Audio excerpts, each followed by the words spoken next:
E recebendo mais uma vez o deputado Oscar Bezerra conosco aqui. Deputado, obrigado pela sua participação mais uma vez. Sempre que nós solicitamos a presença do deputado, ele está sempre à disposição da população para alguns esclarecimentos. E dessa vez, deputado, a situação parece que acabou apertando aí o calo do governo do estado de Mato Grosso com a abertura desta CPI dos fundos. Eu falo de uma investigação nos recursos do Fundeb, do FETAB. Aonde nós vamos chegar? Guinelo, é importante a sua colocação, mas eu acredito que não tenha preocupação por parte do governo com relação à à aplicação desses recursos. Até porque eu vi a entrevista do governador, do chefe da Casa Civil, e eles estão muito tranquilos nessa questão. Eu quero contar para vocês a origem desta CPI. Em dezembro, eu, autor, propus a investigação do FETAB. Por quê? Mas no sentido de ajudar o governo a arrecadar dinheiro. E eu me lembro disso, o senhor esteve aqui conosco, na verdade, nós conversamos a respeito disso. Porque hoje o Mato Grosso produz 30 milhões e 500 mil toneladas de soja.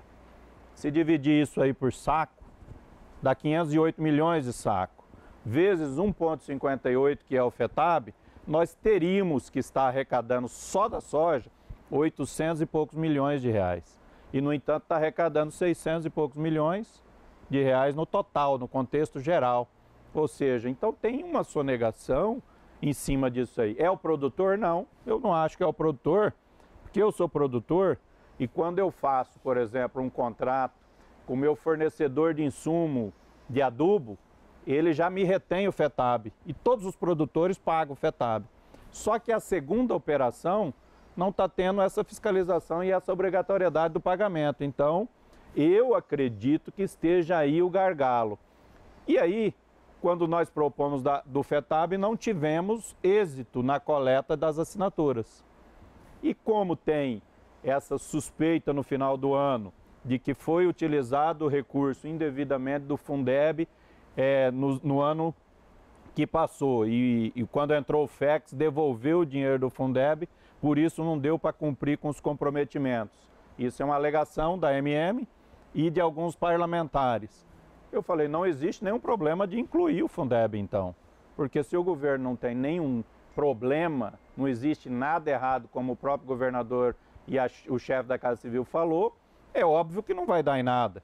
Mas a minha missão de fazer com que o governo continue arrecadando a mais, que é o objetivo da CPI, nós vamos fazer. E não vamos furtar da nossa obrigação de fiscalizar o Executivo. Sem dúvida nenhuma, até porque esse é o papel da Casa de Leis e é o que a população espera dos 24 parlamentares. Dias atrás, acompanhando e conversando com o presidente da AMM, que o senhor acabou de citar aí, o Neurilan Fraga, ele disse que está havendo aí uma pedalada aí fiscal ou coisa parecida, recursos que deveriam ir para um lugar estão indo para outros, e ele insiste numa investigação a fundo, está chamando inclusive outros poderes para se associar a esse clamor, a fim de que se traga à tona o que está acontecendo, né? E o governo se irritou muito e tem estado irritado por conta disso. O senhor não acredita que esta CPI possa criar aí um embaraço entre o Executivo e o Legislativo do Estado? Não pode ter embaraço, Agnello, até porque são poderes distintos. O governo do Estado, apesar da atribuição do Executivo, precisa respeitar o Legislativo. Não é porque nós somos da base que nós temos que dizer amém a tudo que vem do Executivo. Porque senão não justifica. Para que então ter o Legislativo? É uma pergunta. Se nós vamos ficar ali dizendo amém, não vamos fazer nosso papel de fiscalização, para que serve o Legislativo? E eu defendo o Legislativo. Eu sou da bandeira que o Legislativo tem que ser forte, participativo nas decisões, inclusive, do Executivo. Porque quem acha o deputado mais fácil é o cidadão. Dificilmente o cidadão consegue achar o governador. Mas lá na Assembleia, quem for lá consegue falar com os deputados. Ou seja, então as demandas da população vêm através dos vereadores, prefeitos e deputados. Quer dizer, então nada mais justo de que as coisas equivocadas, a participação dos deputados na correção dessas coisas sejam efetivamente construídas. E é isso que a Assembleia está propondo a fazer. Teve equívoco? O FETAB teve uso indevido, porque é uma lei específica para fazer a infraestrutura do nosso Estado. Vamos corrigir esse rumo. Fizemos agora a votação dia 16 na lei do FETAB de uma conta específica. O dinheiro do FETAB vai entrar na conta para fazer a infraestrutura. Fizemos uma emenda, um substitutivo integral, autoria do Zé Domingos e Oscar Bezerra, para que o dinheiro do FETAB do combustível entre numa conta específica e aí sim distribua-se aos municípios. Por quê? Porque, como o Neurilan disse, fica a dúvida, será que está entrando, está dividindo todo o dinheiro do combustível realmente com os municípios? Agora, com a conta específica, não vai ter mais dúvida.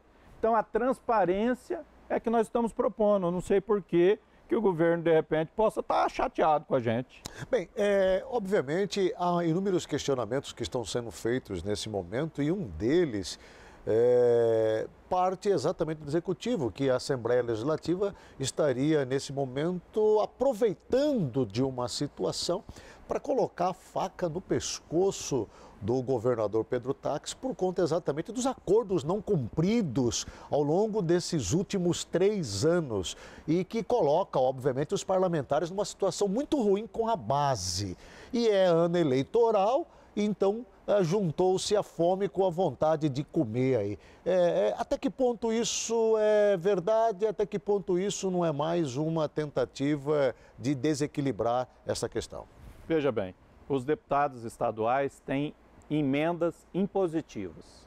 O que é a emenda impositiva? No orçamento do Estado está previsto lá 1% que é para pagar emendas para o deputado. E não é para o deputado particular, é para o deputado levar lá para o interior a saúde, a construção do PSF, a reforma da escola, fazer asfalto. E isso não está sendo cumprido. Nos últimos 3 anos, infelizmente, não foi cumprido.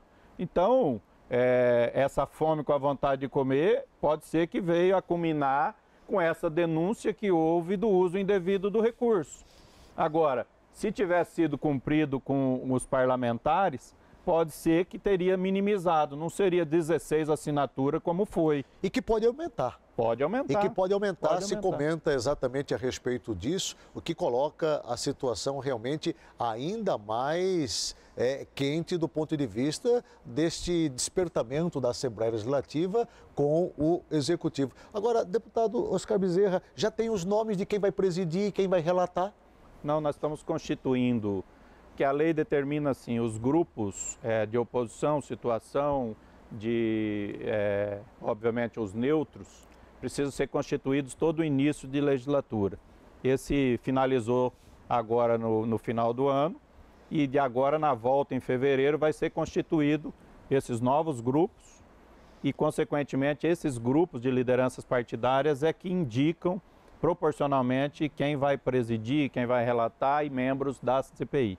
Bom, isso obviamente só vai acontecer então a partir do mês de fevereiro. De fevereiro. De fevereiro, quando os trabalhos de fato são retomados na Casa de Leis. Exatamente. E, enquanto isso, chororô de um lado, né, e rojões e fogos do outro, pelo menos lá para as bandas da AMM, né, com o Neurilan Fraga, que já declarou que é um tremendo oposicionista com relação a algumas ações, não todas, claro, como ele já deixou claro, do governo do Estado. Deputado Oscar Bezerra, obrigado pela sua participação. Eu não tenho dúvida que isto vai mexer bastante no corredor político agora do ano de 2018. Guilherme, só uma conclusão, se me permite. À vontade. É importante se dizer de que o Executivo, ele não tem que ficar chateado do Legislativo estar fazendo o seu papel.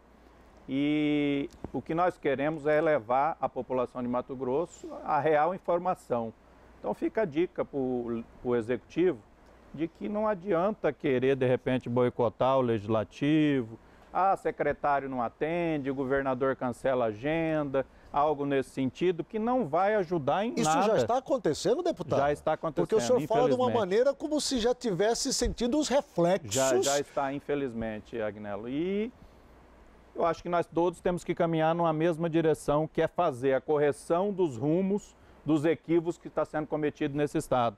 Nós todos participamos, fomos eleitos para fazer o nosso papel e eu acho que nada mais justo do que a gente fazer de uma forma grande, responsável, a correção desses rumos. Antes de me despedir, me lembrando agora da matéria que acabei de mostrar e entrei ao vivo agora com Sinop, o senhor é da região norte ali do estado, está ali próximo, está vendo e vivenciando o drama na área da saúde. Muito. Até onde isso vai se arrastar? Pois é, uma preocupação, obviamente, da Assembleia como um todo, do governo totalmente, essa deficiência financeira que o Estado se encontra. E aí, parece que não, mas as emendas parlamentares, a grande maioria é para a saúde. A grande maioria. E por que não o governador, de uma forma grandiosa, chamar os deputados e falar assim, não quero que seja a grande maioria, eu quero que seja a totalidade. Vamos negociar que não vai ter mais emenda para a cultura, não vai ter mais para tal lugar, vai ser 100% para a saúde. Eu tenho certeza, Aguinaldo, que os deputados concordam. Mas, obviamente, sendo respeitado o direito do parlamentar, pelo menos atender a sua comunidade, a sua base eleitoral, coisa que não está sendo feita. Conversamos nesta manhã com o deputado estadual Oscar Bezerra. Muito obrigado pela sua participação. Desejo ao senhor um ótimo 2018, com muita sabedoria, equilíbrio, discernimento e torcemos, obviamente, que o Legislativo possa exercer o seu papel e assim representar muito bem a população mato-grossense. Eu agradeço, Aguinaldo. Um abraço a todos.